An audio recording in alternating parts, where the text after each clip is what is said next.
Hey, yo, what's up, guys? Baby Bear 4812 coming at you one more time.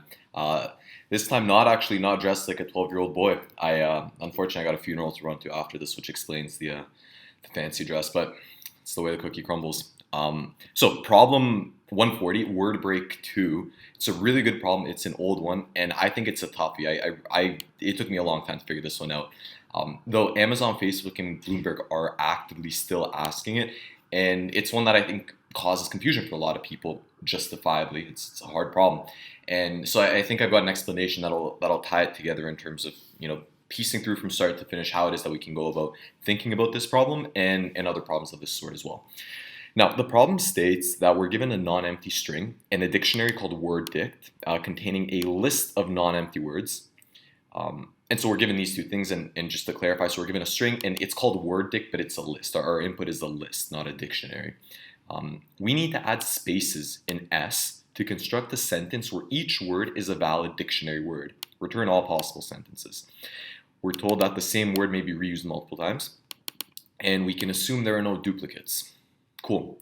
So if we look at a string cat, sand, dog, and this is our word dictionary, if you walk through from start to finish, you can see that we can split it two ways. We can notice that the word cats is in there, and the word and is in there, and the word dog is in there. So we get cats and dogs separated by a space.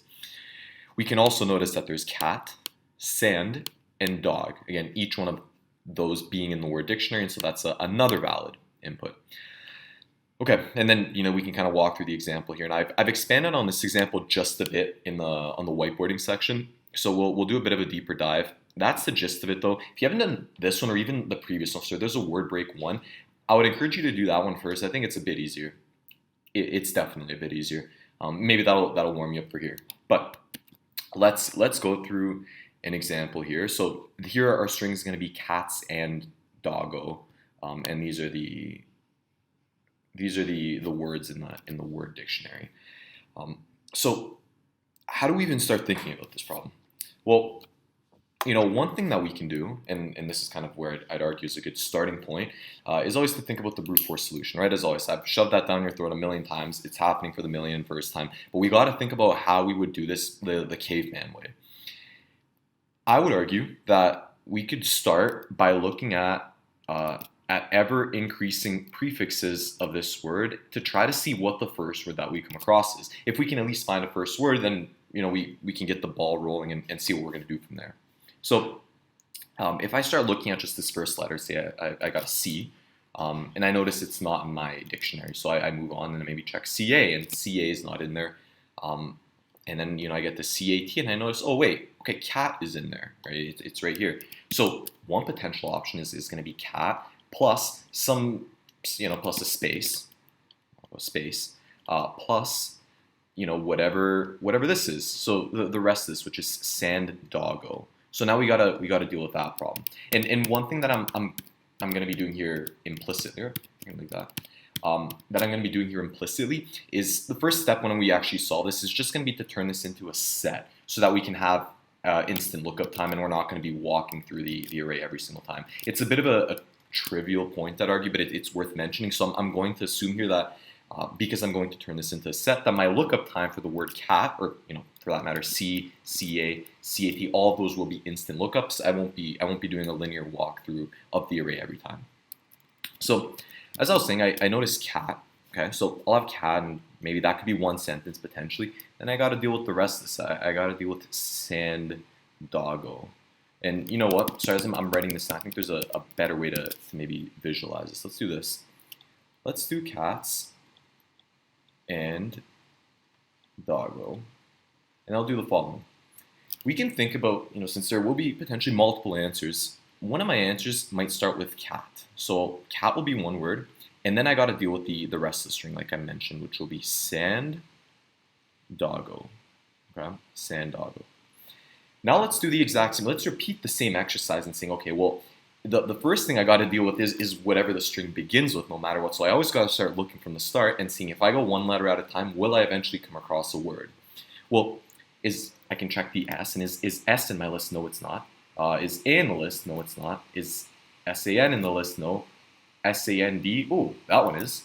Cool. So I notice sand is in there. So maybe I'll have cat, sand, and then whatever the rest of this is going to give us, which is doggo. Right? Doggo. I'm going to move this down a bit further so I have enough space. Okay. So we got cat, sand, and then we got to deal with this. Well, again, let's go one letter at a time. Is D in there? No. Is D-O in there? Ooh, yes it is. Cool. I can do D-O. Now I'm left with G-G-O. Okay? So D-O is in here. I'm left with G-G-O. Okay, is it G in there? No. Is G in there? No. Is G-G-O in there? No. Oh, damn, okay, I'm out of letters. So if I tried to do cat, sand, do, I'm just left with G-G-O, and that's not a valid word. So I can't deal with this combination. So now I got to take a step back and say, okay, let me rewind, let me check my previous step. And so I found D-O, but are there any other words? Is there any other way for me to split the word doggo? Well, the last one I checked was D-O, so now I'm going to check D-O-G. I get dog, and okay, cool, dog's in there. So maybe we can try dog. I tried dog, fine. What am I left with? I'm left with G-O. I checked the G. Is G in there? No, it's not. Is G-O in there? Yes, it is. It's right here. Cool. So now I've got go, and then maybe I'll put a check mark here notifying we're done. I finished, I walked through this entire string, and I see here that one of my solutions is cat, sand, dog, go. Cool, easy enough. I now take a step back and say, okay, were there any other combinations of words I can try? Well, for go, there wasn't. We take a step back here, and I was at doggo, and I checked dog, that wasn't in there. D-O-G-G wasn't, D-O-G-G-O isn't. Okay, so I've checked every combination of doggo. If the word doggo itself was in the dictionary here, doggo, then we could have a third solution that was just that word itself, and that would be the end of the story. But it's not. So I've basically checked all these combinations here. So if I start with cat, sand, and then I got to deal with doggo, the only way to split doggo is dog and go. All right. Now, is there any other way to split sand, dog? No, there isn't. We checked sand, that's it, but sand with another D isn't in there. Sand with the D-D-O isn't in there. Sand O-G isn't in there. So sand dog, G, sand dog go. None of these are in the word dictionary. There's no other way for me to split this. I'm done. I've taken care of this combination. So that leads me back to the beginning here. Think about this again. So I think it's quite obvious at this point we'll be doing this recursively. And when we were back at this part of the recursive call stack, the last thing we checked was cat. Okay. What if there are other prefixes that this word could start with? If I take my next step forward, I can notice, oh wait, cats is in here. All right, here we go again. Roger that. We're now looking at cats, and I think I'm gonna end up kind of covering myself here, so I'm gonna move this up. There we go. So cats is in here. Cool. What does that leave us with? That leaves us with and doggo. Okay, that leaves us with and doggo. Rinse and repeat. Is A in our dictionary? Can we split with the A? No, we can't. A-N, can we split A-N off? No, we can't. A-N-D, ooh, we can. A-N-D is in here. So I split it off, I say and now I'm left with doggo.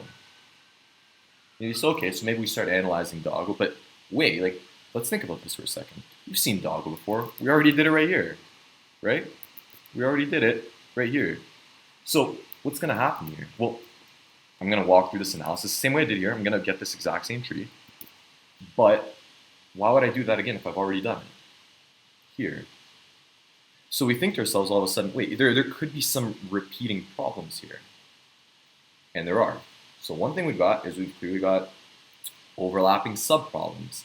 And on top of that, let's think about how we logically approach this. We broke this word up one step at a time. And then for this subword, we broke that up even further. Now we broke the other subword even further, and we kept on going. And if we build up those pieces from the bottom up, all those subwords, well, we end up getting a solution. So what does that tell us? That tells us we've got one of those, what's called an optimal substructure. Okay, so we've got overlapping subproblems. And two, we've got an optimal substructure. So what does that tell us? Right, at this point, if you've been watching, enough of my videos, you'll know that I always if I think of the brute force solution, we break it down, we realize if these two things are happening, this is a dynamic programming problem, right? So because of like this simple, or not simple, but and maybe not so obvious nature of the fact that we have overlapping subproblems, i.e. we're doing doggo when we've already tried to do doggo, and we have an optimal substructure, meaning if I can solve the smaller problem to this, which these breakdowns and these breakdowns, then I get my big solution for free. And that's why this is a dynamic programming problem, right? And I didn't want to just kind of let it out. I'm sure if a lot of you have been kind of playing with this problem and looked other stuff up, you've seen that it is DP, but this is the true kind of raw reason that it becomes a dynamic programming problem. And so all we need to do, if we think of this brute force solution, I think that one's not too difficult to actually implement. The only real thing we need to do in order to turn it into a dynamic programming solution is to leave the recursion as it is, but store these subproblems when we're done with them. So I can keep a dictionary, and in that dictionary I'll have the word doggo. That'll be my key. And for the value that I'd keep is going to be an array of all the possible options. And so if I look at doggo, so imagine I have my dictionary here and I had doggo as my entry as a string. I know I'm omitting the quotes, but here, someone's gonna yell at me. We saw that doggo can split into dog and go. It can split into dog and go. That's what I'm going to store here. Maybe there are other combinations in which it can be split, like cats and doggo. And so maybe even I'll go further. So even before we did this doggo, we had, what did we get to? We got to go, right? When we got to go, we realized that, okay, there's a way to do this. It's using the word go itself, right? So what did I do here? Yeah, so we had the word go itself. So on and so forth. So when I get the doggo and I find that dog is in there, I'm going to say, well, let me take the word dog and add a space and the word go to it. So now we got this phrase dog go. For sand doggo, it's going to be, we have sand plus the doggo solution. So for sand doggo, I've got the word itself, I've got the word sand, right? Sand plus every combination of these words. So in this case, there's only one. There could have been others. Maybe we could have had dog and then G and then O, if G and O were their own letters. So we could have had additional entries to this list right here. So, but I have sand, and I'm going to append that with a space to doggo, because we went from sand doggo, we saw sand, and the rest of it was doggo. We've already calculated the doggo split, right? It's right here. So we go dog and go. And that's how the solution builds from the bottom up. And if all I do is just store these, what's called memoization, if I memoize them, then our lookup, once we have to redo this problem, comes for free. We've done it already, all right? I hope this explanation made sense. I'm not sure how long it's been. It might have been a bit of a lengthier explanation, especially to go through the full walkthrough, but I really hope that the breakdown was logical, actually, is what I should say, and that it helped you kind of piece together how it is that we're getting to the bottom of solving this problem. So at this point, any questions, as always, drop them down below. I'm happy to elaborate, but I think we're good to dive into the code, which thankfully won't be too involved. So at this point, I'm going to move this over, move my big ugly head back down here, and all right.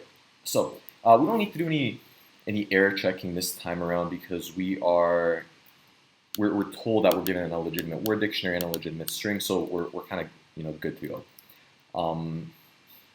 Something smells like it's burning. I wonder if it's my laptop. The first thing I'm going to do is I'm going to create a word set. Like I said, I'm just going to make a set out of the dictionary that we had. And we also said we're going to need to memoize things. So I'll call this memo, and it'll be an empty dictionary for now.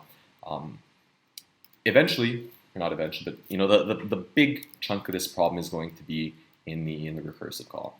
And I'm going to get super creative here, and I'm just going to call it helper. Okay? I'm going to call it helper, and we're going to fill that in. And what this is going to do is it'll walk through all these combinations, as I mentioned, recursively. It'll add items to memo as we need them, and then we'll pop the result out at the end of this function. So all I'm going to do is I'm going to return helper, and what am I going to pass into here? Well, we actually want to do the breakdown on the string itself. We're going to have access to this word set because it's in the broader function. So all I really need to pass in is going to be the string. What I'm going to do is I'm going to call it sub here. I don't want to have any name collision, so I'm not going to call it SL. I'll call it sub, like for substring. And then we need to think about how we're going to break out this code. So first thing we want to think about in our terminal condition, I've seen some solutions that'll start with like if not sub, just return an empty array, and that empty array meaning there are no combinations of words you can add on. And I think that's a legitimate start, but this line will become redundant, and you'll see why once we get toward the end. So what I'm going to do is for the terminal condition, if we put in a string that we've already seen and we've calculated it because it would be in the memo, then what we're going to do is we're just going to return it. So I'm going to say if sub in memo, we're just going to return memo of sub. All right, that's going to be our terminal condition. Now, in terms of actually solving this thing, let's think about it. We're going to need to do this recursive call where we're walking through letter by letter, looking at ever-growing words, and I'll call it prefix. So we're going to have these prefixes that we're looking at to see if they're actually in the word set. Once I find them, and maybe think about when we got to down here, once I found the solution for the split to doggo, I had to append an array result where we'd be adding these words into there. So what I'm going to do is I'm going to have some result array. And then we're going to do wicked cool recursion to actually fill this in. I'm not sure that I spelled recursion right. And at the end of this walkthrough, when we've done it all, I'm going to have to take my memo, and I'm going to add to it. So I'm going to add to it the result. And so at this point, think about it. We've started with an empty memoization dictionary, and we're going to have for each substring, we're going to have a potential result of string breakdowns. What I want to do is actually get them all here. And again, I know I'm dancing around the big important chunk of it here, but I'd like to set everything up so that maybe it makes sense where we're directionally taking the code.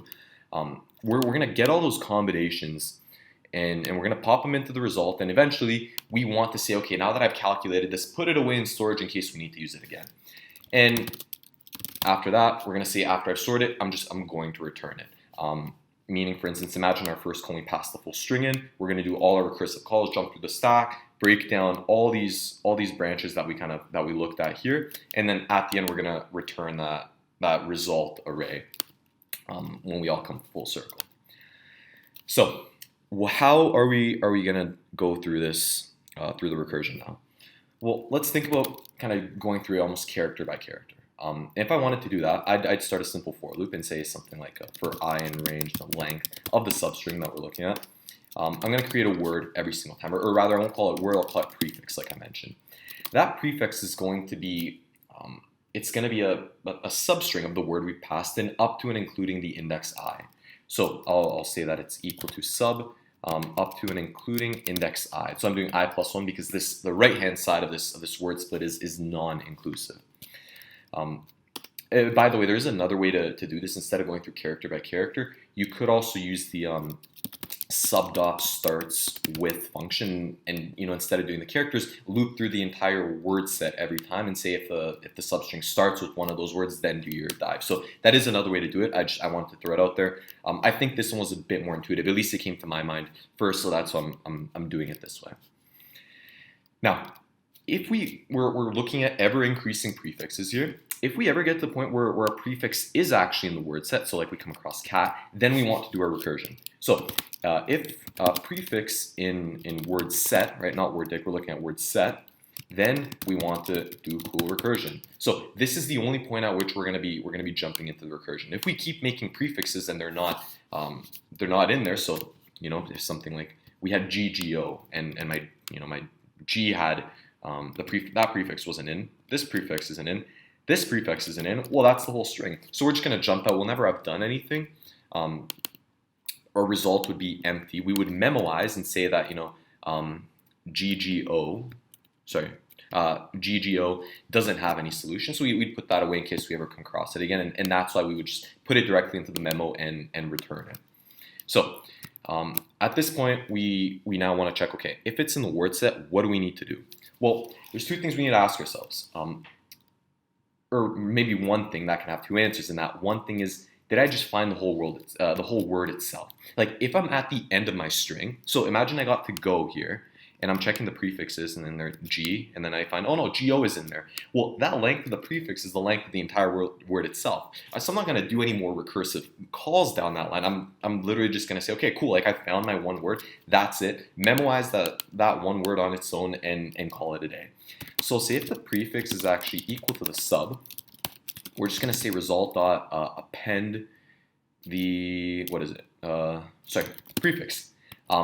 At this point, since we're technically done, we're not going to go any further with this item. We could also just say return prefix, and that would kind of skip ahead here. But just to keep the code kind of logically consistent, I'll stick with doing it this way.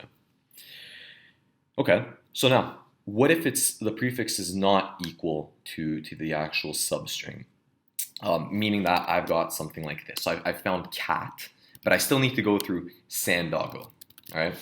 Well, then we got to do a recursive call, and so we got to do it on the rest of the words. So maybe I'll call something like rest of words is equal to a helper call, and so we're going to call this function. Now we're going to call it on the rest of the substring. So I'm going to take the substring, and I'm only going to pass in from I+1 onwards. So imagine I was 2, and I was staring right here. I would want to go from 3 onwards, from 3 inclusive and onwards. So we're going I+1 and onwards. That's going to eventually return what the collection is of all the possible words and substrings are going to be. Now, for each one of those results that comes on through, I'm going to need to append my prefix to them. And let's think about that. So kind of like what I was doing here. When we got the sand doggo, so we were kind of up here, we got in here, we dove down, we did our recursive calls all the way down, and then we started to loop back up. When we started looping back up, we knew that we had all the solutions to doggo. The solutions to doggo were dog go. There was only one of them. What I needed to do to get sand doggo was I had to take the prefix that I was looking at, which in our case was sand, we had sand right here, and add it to dog go, and to potentially any other combination that we had in here. Okay, so I'm going to need to take my prefix and say, in order to get, this, in this case with the sand doggo, take my prefix sand right here, add a space, which we did right here, and then add the solution to doggo, right? And so what that'll mean is, for what I'll say, for, it could be a word, it could be a phrase, so maybe I'll generically call it item. I feel like I'm not naming things right today. So for item in rest of words, which will be an array of potentially one or more items, I want to take my result, and I want to say result.append. To the result, I'm going to want to append the following. Okay, I think I'm having a brain fart. Well, what do we say? We're going to need to take the prefix plus a space plus this item itself, and in this case item, maybe I'll call it like phrase. I think maybe that'll make a bit more sense. I'm going to have to take my result, and to it I'm going to append, again, the prefix, the space, and then the phrase itself. Okay, so I'm going to look through every item in here and do that repeatedly. In the example here, that was just adding sand to dog go. There was only one entry. And that's it. Believe it or not, that's actually it. I'm going to run this super quickly just to make sure that I haven't messed anything up. Wicked, we haven't. Okay, so as always, let's do a quick summary. I'm not just going to drop it off that abruptly. Unless you're sick of me, then see you later. But what we did was the following. We said that I think that the brute force solution to this wasn't overly intellectually demanding. I think it's something that we could reasonably come up with, and kind of, if we can maybe draw ourselves a nice little diagram and see how this breaks out, eventually we'll notice the overlapping subproblem issue that we had right here. Can't really see that. When we noticed that there were overlapping sub-issues, and that breakdown of words kind of meant if I can solve a smaller word and then build it back up into my bigger one, we realize the optimal substructure. That's when we should tell ourselves, okay, we need to use dynamic programming and strictly even memoization, for the reason that otherwise you'll be doing repeated calculations. And when you get to complex words that are super long, maybe you've got a really long dictionary, that's going to save you a lot of time. It's going to save you a lot of time. Otherwise, you're timing out. So to do that, we then needed to simply memoize it. If we didn't memoize it, the code would actually be, I'm sorry guys, my nose is so damn itchy. Woo. if we didn't memoize it, the code would actually be really similar. We'd comment this cell. We wouldn't need this anymore. We wouldn't be using the memo whatsoever, and that means that we would just be redoing a whole bunch of calculations. It might still work, so I'm curious to run it now. Maybe I should try this before. See, so it'll still actually work for these smaller solutions. And so if I submit it now, I'm probably going to get a timeout. But my point is here, the rest of this code, apart from these like 3 or 4 lines that I commented out, that's the brute force solution. And that isn't too many lines of code. I think it's a relatively reasonable item to come up with. And then we get something like this, and it's not going to work. This one's really funny because there's a B right in here. That's hard to spot, and that doesn't exist in the dictionary, so that's why it kind of times out. So really small change, but goes a really long way. All right. So I hope this video really clarified this question for you. I know it's a hard question, and if you're doing it for the first time, I really ached with it for a while, but I think this is as kind of sensible as I could make it seem and communicate it. I hope it was succinct enough. I hope it helped you guys. I hope you like. I hope you comment. I hope you share with everybody. And I will see you guys in the next video. Peace.